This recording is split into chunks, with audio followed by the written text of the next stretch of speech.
What else did I do? This weekend I played a game of Commander. Is that Magic the Gathering? It sure is. I know, that's the popular new form of Magic. Yeah. So that people like to do. I got invited to go hang out. Grab James was having a game of Commander over at his place, and I went in and sat through and had a real shot at it. Now, the first time I played Magic the Gathering was in grade 8. And yeah, I played it 2 or 3 times around that time, and I was like, no, not for me. Yep, I felt that. And then over the years, I watched the financial aspect of it kind of go nuts too. Go completely out of control. And that was also not that appealing. So, you know, it's been what it's been. But in this instance, I was there. It was me. Fox K joined. And another player, Bootsy, one of the folks from the FGC out here. And yeah, I will say that, like, on the whole, this is your modern replacement for Poker Night with the Boys. But the Magic the Gathering version, right? And I learned something crucial about what Magic the Gathering is that I did not know up until this point, that it's not a huge deal, but it puts things into place so much more for me. I was looking at this card game ultimately as, like, it's the one that existed before a lot of the others, and it's kind of just, you're sending out a bunch of cards of random bullshit go against other cards of random bullshit go, and there's land, and there's artifacts, there's land and creatures and spell, but you're kind of just doing, you're just throwing shit at each other, right, or whatever. But I had no real context for, like, what exactly that was, or the container for it. Whereas, like, you know, like Yu-Gi-Oh, like, you're a duel master and you're putting down your summon things and they're coming out. And this is really stupid and trivial, but I had no idea that in Magic, you are all mages summoning these things to fight against each other, or creating constructs to fight against each other, and that's what the backdrop of this is. So I didn't know that. That wasn't information that I had acquired. Yeah. I just assumed that because it's called Magic. So it's called Magic, right? But, like, the idea of, like, yeah, you're planewalkers and you are all summoning, and everyone you're fighting against, every person you're facing to every other player is another wizard that's fucking casting and whatever. And this is a big old nerd battle. It reminds me of League of Legends and what a summoner is, and I don't know if that shit is even true anymore. Okay. I don't know if League players are summoners anymore. I think that core conceit got, like, retconned out of existence. The Rift, right? Everything about those entering the Rift. Which is fucking stupid. That's so dumb, bro. I remember asking about that with Arcane, and, like, yeah, apparently that's gone or whatever. But either way, like, this little contextualizer kind of made more sense in this, because I'm like, okay, so I kind of was like, okay, well, I am now a golem that's doing whatever, and then there's forests, but anyway, that's what the whole container is. Yeah, and it's like you're a wizard and you're, like, really into Final Fantasy 14 Evangelion. So here they go. Exactly. And here comes Captain America, and here comes a fucking character from Doctor Who. Yeah, Doctor what? Who gives a shit? Pre-Eccleston era, mind you. Like, not even modern Doctor Who. I don't know why, but for some reason, Sergeant John Benton is just unstoppable. Anyway, can I say something really controversial as somebody who likes crossovers? I think crossovers in a game like Magic are terrible. And I don't play Magic, so I'm all the way on the outside.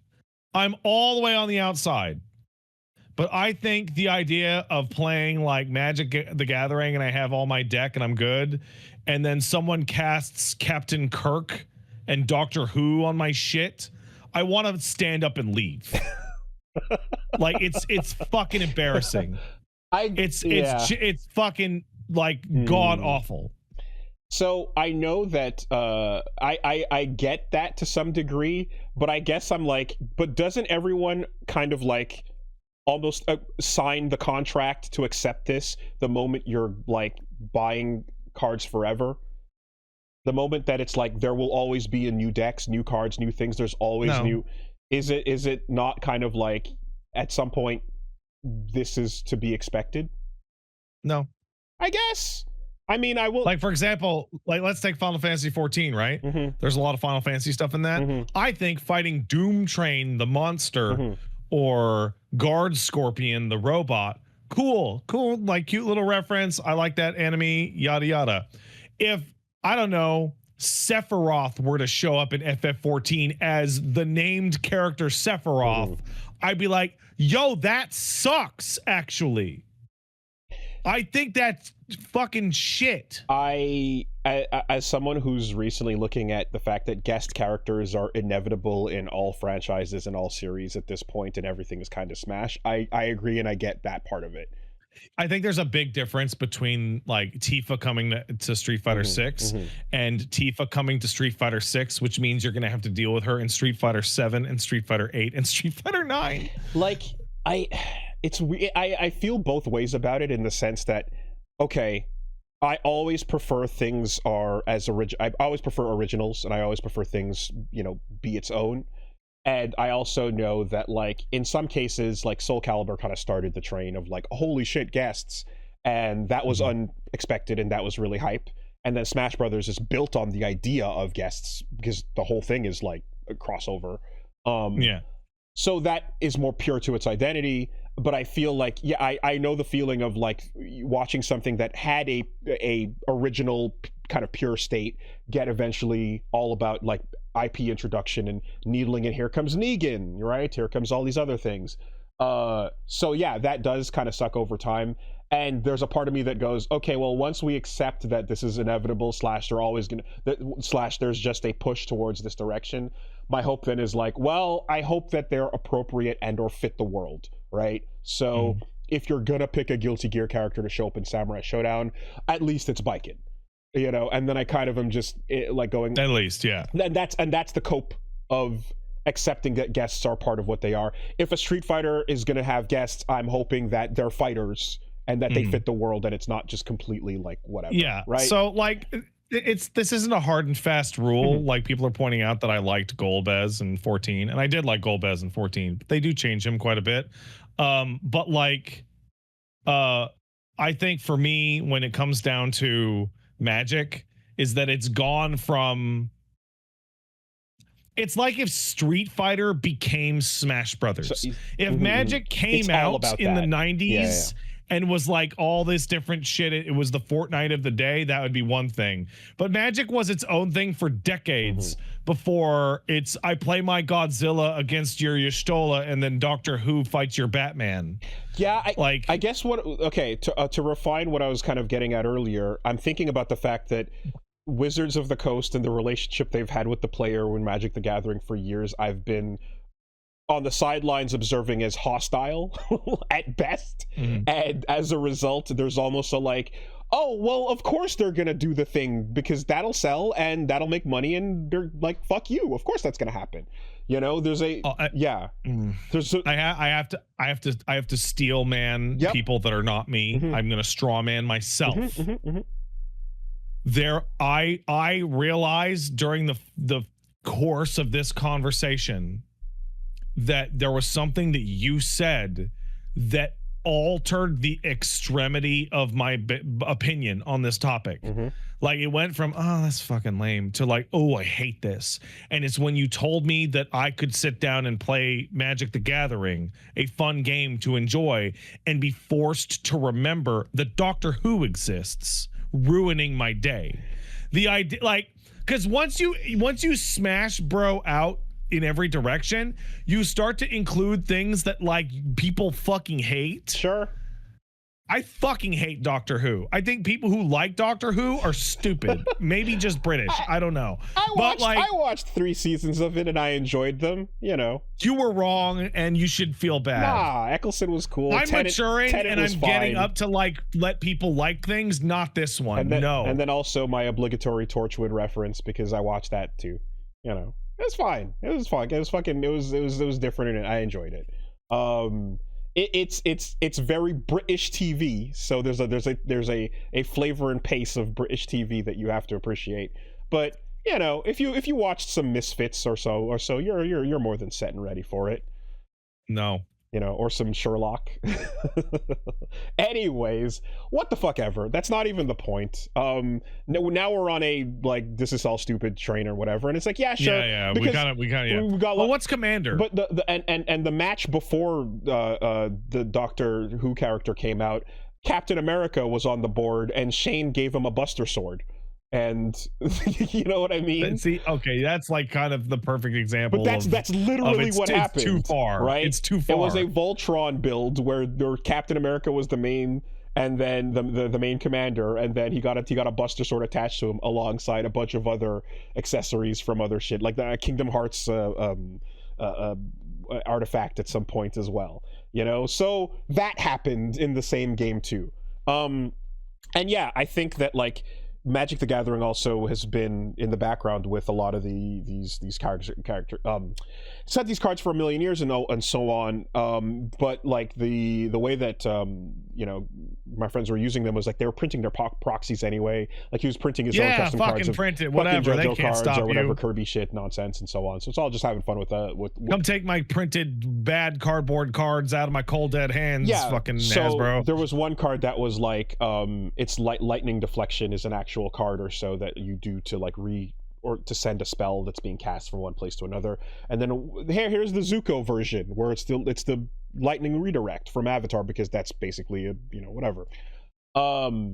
And I did, and a number of people showed me like here's the Street Fighter characters that they introduced into the game recently at a con. I got like someone give me like a blanket card and so on. So I know that these games have like they've looked at surely stuff like UFGT and a number of other card games that were multiple IPs being Smash Brothers the card game to begin with as an appeal, and watching as like hey if you pull in people from every different thing, some people are going to be like, I'm a fan of Magic, but someone who's like, actually, I'm a fan of Captain America, Doctor Who, Cloud, etc. They're like, well, I want that. And so you can pull in those people as well, and they're going to do that because that's what it is. Commander is 4 players, so it's you're all playing against each other. Okay, it's a group thing. Got it. Group thing. Everybody's fighting for themselves. Everybody has a deck. You have 100 cards on it's a free-for-all? Free-for-all. You all got a stack of 100 cards in front of you, and you have one commander who is your the reference I went to was your hero system in Warcraft 3. You know, it's sure. It's your hero. Your general. It's your general, exactly. Your commander, yeah, okay. Yeah, and you all have more life than you would in a normal Magic the Gathering game, so you have 40 HP as opposed to 20. And that makes sense with 4 people on the field, like. Mm-hmm. And the way that you basically play is, you know, you take turns going around the board, and you choose who to attack when you want to do an attack.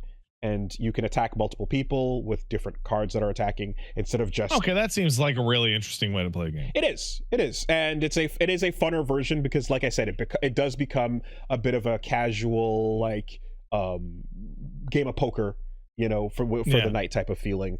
And is this the Texas Hold'em of Magic the Gathering? Perhaps it is because it was enjoyable. I had fun with it, especially considering how I bounced off in the past. I will say a big part of that helped by basically being handed a deck where, you know, James was like, all right, here's a green deck. This is a deck that is going to build on top of itself. It's going to be about putting things out and doing damage, and is the default, most straightforward, go, attack, do the thing. And I'm like, oh yeah, okay, I remember the deck colors in Tepen a bit, so, you know, that's what it is. Whereas my friend was playing a black deck, which is kind of like, I'm like, oh yeah, Wesker in Tepen, with the self-sacrificing to do vampiric things, to damage yourself, to heal back, etc. Or a blue control deck, or all these different colors and established things, right? Interestingly though, when it was like, okay, the rules are getting explained, and and they're like, okay, so yeah, first you do this, and you can tap that, and do your upkeep and so on. Mm-hmm. And I was like, okay, stop, hold on. I know that tapping is like turning the card sideways, but like, what is the order of operations in a turn? Like, what is the game? What is actual Magic? Like, like, stop, break it all the way down for me. Did they not give you a rule sheet or something to read about whatever? And we slowed it down, and we wrote out the rule sheet, which is untap, upkeep, draw, main 1, combat, main 2, whatever, resolve, and then when you go into the combat, there's even, you can zoom in further to declaring and countering the declarations and whatever else, and it goes into this whole thing. And I was like, okay, cool. So once I got the gist of that, we started cooking, and I had some fun with it. Playing a straightforward deck to begin with made it make a lot more sense, and I actually won the first game we played. Cool. Always a good start. Yeah, that was nice. The first commander I had was Ovia, old lady, that basically would allow you to bring out expensive creatures for really cheap. And then I had a bunch of insane super strong cards that would come out, and then as long as I was able to have enough resource to pull out another one, I could start combining them with each other. A Cactuar came on the field at one point. And the Cactuar, like a Cactuar does, has 9999 damage, and like 1 defense or whatever the thing was on it, and that combined with something that could make it a flying attack meant that it was going to be unblockable direct to the user, so someone dies in 1 hit type broken shit. And I was like, this seems insane. Is everyone's deck as broken as this? And it was like, yes, it can be, but as long as everyone kind of agrees in advance that we're playing what the official categorizations have been set to as like not sweaty mode, because you can actively have like there's an active set of rules that people have agreed to where they're like, okay, are we being sweaty or are we not being sweaty? And if we're not being sweaty, how unsweaty are we being? And by getting into the bracket system, you don't have to deal with like somebody who's like being as extreme and nuts on the rules that are playing for competitive levels where they're like, this is for money, right? Because when you're at that level, there's moments of like, oh, did someone say the word, how many things do you summon? And you said, I summon infinite. And it's like, oh, well, if you said the word infinite, then that means that this turn will never resolve, so technically this is a draw instead of me losing. And then you call out a judge to rule on that because they said the wrong word. So instead they'd have to say 2 trillion or whatever. It's pretty sweaty, admittedly. Anyway, there's what was it? Yeah, the main thing of it feels like the main challenge of the game, besides like, knowing your opponent's decks and what they can do and taking calculated risks and stuff, is like just remembering all the rules in play that you have to resolve. Because like by the late game, where again, like I still the late first game I was playing, it was like, okay, keep in mind every time, or no, not even that, the second game I played, rather, never mind the first game, the second game I played, it was a hybrid deck that was half red, half black, so partial fire, partial like sacrifice, death stuff, etc. And every time someone put down land, I had to do 2 damage to them and then heal 2 and then heal 2 for me. Or every time once I had another guy out, every time it became someone's turn, it was the upkeep phase, they were to take 1 damage, and then I draw a card. And then I had like multiple things on the field that just like, are you paying attention to everything everyone's doing? And if you're doing this in real life and it's not a computer, it's not a Steam version, you have to fucking remember a billion things about what's happening and make sure you're countering everyone's thing. Otherwise, you could potentially lose a winning roll or win a losing roll. And it, like, for example, I went home and after the fact, James was like, oh, by the way, we forgot to do something. That means you would have won the second game as well. Actually. And this part is a lot, and I assume that by getting familiar with every card over the years and everything like that, this becomes second nature and thus gets more fun. But initially, that first level of just like, okay, this is a lot to keep in mind here. I definitely feel like I would much prefer a moment of like, well, I guess again, playing it on a computer so you don't have to deal with all the rule memorization after the fact, right? I feel like the entire premise of like the digital card game was to have the fucking computer resolve all this nonsense. Yep. Like that, like 90% of the push for that. Like fuck not having to print out cardboard or whatever. Just have the fucking computer do it. I don't know how the fuck. Like everyone's gonna argue about these rules. Yeah. Again, by the late game, I've got like 8 forests in front of me, and then I've got 3 artifacts in the middle row, and then the top row is like 5 attacking things, and some of them are sideways, and then one of them has a couple cards underneath it because it's been added to with armor and other buffs and things, and then this other one has a dice on it that you're rotating every time someone takes a turn because it's getting +1 +1 +1 +1. You need to keep then eventually, and you're just like, it's a lot, and and in those moments, especially picking up a card that I'm reading for the first time and holding them in my hands, and one of the cards that James played was like, there's no limit to how many cards can be in your hand. So originally you hold 7, and you always have to discard until you are, got 7 at the end of your turn. This thing means actually that's gone. Fuck that. And so you actually are just holding 20 fucking cards in your hand. That seems really unreasonable. That seems what am I going to tough. play? And This feels like it creates the situation that like large D&D parties run into. You're like, yeah, we're doing an adventure with 9 people. It takes an hour and a half to do 1 round of combat. So what I will say is in the end, after having the rules explained and after kind of just getting the like casual sort of turn by turn thing of it was really fun. I had a lot of fun with it. This is my proper like simplified version of Magic the Gathering that I'm being introduced to here, that I enjoyed all these years later. And all it takes is a 4-way free-for-all kind of situation, and me removing the deck building entirely from the game, being handed 100 cards and going, hey, this is your character. I'm like, great. Yeah, that awesome. Seems appealing by default. Super cool. That part seems very appealing. That's what I loved about Yomi. That's what I loved about a lot of the games that I did get into, where it's just the pick a character, there it is. Now learn your moves,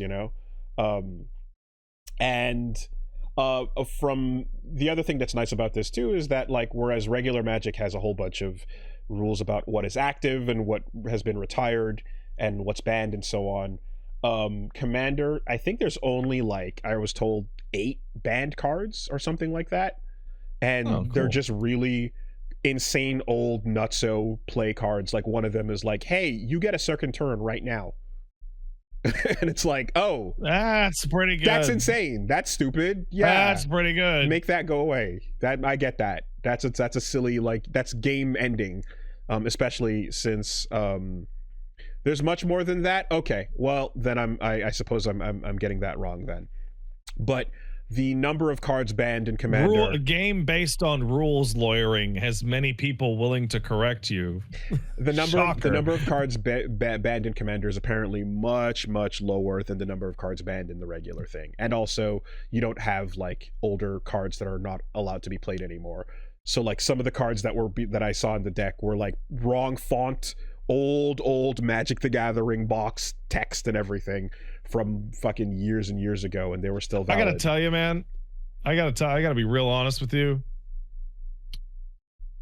That ban list is really interesting, but, like, I've played a bunch of games that have worked around this to some degree, and if I had a card that I really liked and it got banned at a tournament, I would just stop playing that game fucking forever, because the breakdown of events would be, I would like to use my card in this tournament, and like, you can't, it's banned. And I'm like, are you gonna pay me for the fucking money I spent on this fucking card? Right, exactly. You bought that to participate in this game. I bought that with money. Yes, that's upsetting, and that's part of what I don't like about this whole setup of like, you have to spend to play, to participate, right? There's this level of that, and if you did buy that card, now here's what I will say.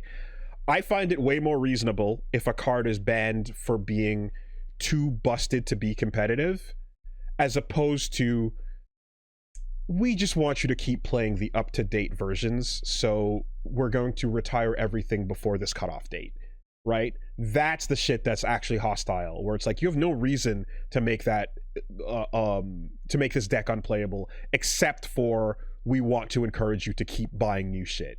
This is the entire argument behind why I was so adamantly against sunsetting in Destiny 2. It's evil. It's anti-consumer evil shit. And then they went and did it, and it killed the game.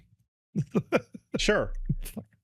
I just like, that is the most, like, especially in a whole thing where like collecting and like, God, how greedy do you have to fucking be? Like, you've already, I mean, you have to be a businessman, so you have to be greedy. You already have people in. Speaking of which, the shirts are for sale at orchid8.com. You can get more shirts now, and a desk mat. You can get them now, but you know what if I told you that some of those titles are going to get phased out over time? What if we started updating the shirt versions? Well, we gotta wait 350 more episodes, and we'll just do a sequel to the shirt. And then eventually, when the titles on the shirt, on the legacy shirt, available now at orchid8.com, when that starts at 350, then we will ban you from wearing the first version of the shirt. Yeah, no, you can't wear that first one anymore. It's crazy. It's deprecated. Yeah, it's crazy to me that you. I'll take a thing that I've purchased, and then you do that. Now, you may no longer play the original 8 World Warriors in the Street Fighter 5. No, not even that. Those no, the DLC you bought is banned. Oh yeah, season 1 of Street Fighter 6 DLC no longer viable. You have to move on. You bought that separate from the base game, and now you can't use it. Actually, that's a way better example, because a lot of card plays do that, where it's like the base set is forever. Yes. And it's just whatever the theme sets are that are rotating. Yeah, again, Teppen is my reference point there. It sucks. I hate that. It's such fucking garbage. Shit. It's not about the rules. It's not about you making them balanced or unbalanced. It's entirely based on keep spending money, piggy. You know. So anyway, Bro, I fucking miss Runeterra so bad. I'm so fucking pissed off that died. Every time we talk about a card. Yeah. And there were, and then I know too that, like, you know, in that example, so there was unlimited modes where it's like, here's a different version of the game you can play that includes everything if you want to. And that's separate from what's considered the tournament official legal version, you know. But if you want to do an unlimited version or so, you can do that as well. Obviously, I do know that you can do whatever the fuck you want with your cards and your friends, but describing what is being pushed officially by the company as being shitty like this and anti-consumer, like, I hate that shit, you know. But anyways, Commander is a really fun way to get, you know, to learn the ropes on Magic the Gathering and to learn how that goes. And like, there's something to, like, after seeing a million movies and hearing the and all the bits and all the jokes about it, actually having that moment of like playing Emergent Woodworm. I play Emergent Woodworm, which gives +3 to the Great Worm, which lets me dig 19 cards into my deck, because this card is 1919, and by going my 19 cards into the deck, I can find just about whatever I need, and I pull out the and actually having that like moment is like, it's a little surreal, you know. And I guess the other thing too is like the level I guess that we're playing at was such that, you know, even the folks that are familiar there that were at the table, like not everybody knew every single card and definitely had to pick up and go, wait, what's the wording on that? Does that say that? That's like, oh, okay, yeah, sure. So as in a very casual preset deck kind of way, I'm down to play Magic the Gathering. But these are my conditions on it, you know. I want items, not Final Destination. I want big head mode on. Right. I would like to play party mode. Yes, thank you. Yes, please. Yeah. But it is that played some Commander and had a few beers and had a good time. Yeah.